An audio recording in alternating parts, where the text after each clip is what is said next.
Everybody lies is a favorite maxim of Hugh Laurie's character, Dr. Gregory House, in the medical drama series House. Despite the gross, he often gets to the bottom of what ails his patients. Opinion writer for the New York Times and former Google data scientist Seth Stephens-Davidowitz also believes that everybody lies. He says people lie to their friends, bosses, kids, parents, doctors, husbands, wives, and even to themselves. And they damn sure lie in surveys. The images of perfect lives on Facebook and Instagram aren't the whole picture either. What people lie less to, according to Stephens-Davidowitz, are search engines. The everyday act of typing a word or phrase into a compact, rectangular white box leaves a small trace of truth that, when multiplied by millions, eventually reveals profound realities. Which is why in his book, Everybody Lies, he posits that these small traces of truth make Google searches a gargantuan pool of honest data that holds insights into our true nature. But instead of volume, he focuses on the quality of the information. And in analysis, you don't always need a ton of data to find important insights. You need the right data.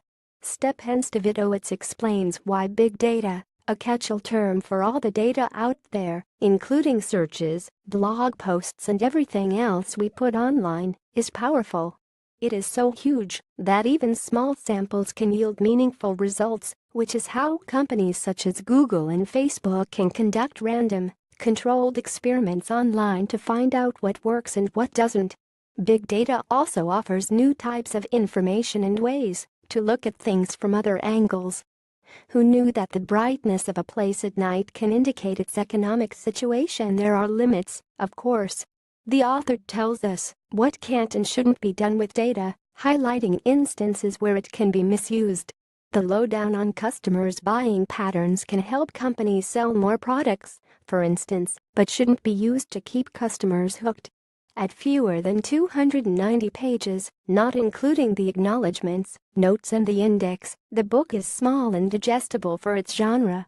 It covers just enough about big data to make the case for its potential and leave one wanting to know more. The language is pretty straightforward and the tone is conversational. Occasional displays of wit can be found in the text and the footnotes, particularly in observations about sex and porn, of which there are quite a few, which is perhaps unavoidable when discussing what's on the World Wide Web. But several of these footnotes feel uncomfortably confessional. For instance, the author hints that he might be an unreliable narrator, particularly in relation to how hard he worked on the book. In a footnote, he says, "Since everybody lies, you should question much of this story." Because, that footnote concludes, everybody lies. Every narrator is unreliable. Even big data, it seems, but that depends on how one interprets its multiple facets. And how much do fake news, bots, and hackers affect its honesty? Can this pool of Google searches be rigged to skew certain findings? The book does not appear to address any of this. Author Seth Stephens-Davidowitz.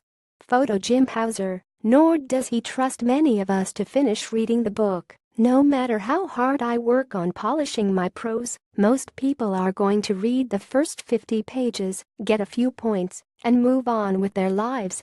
Maybe that's why, compared to all the information about data, the conclusion looks hastily scribbled, almost like an afterthought.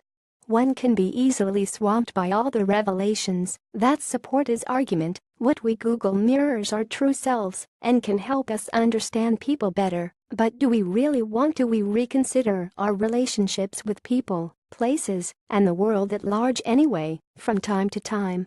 Some might feel they are being told what they might already know. People can be horrible, and why they lie, except for the scope and intricacies of that knowledge.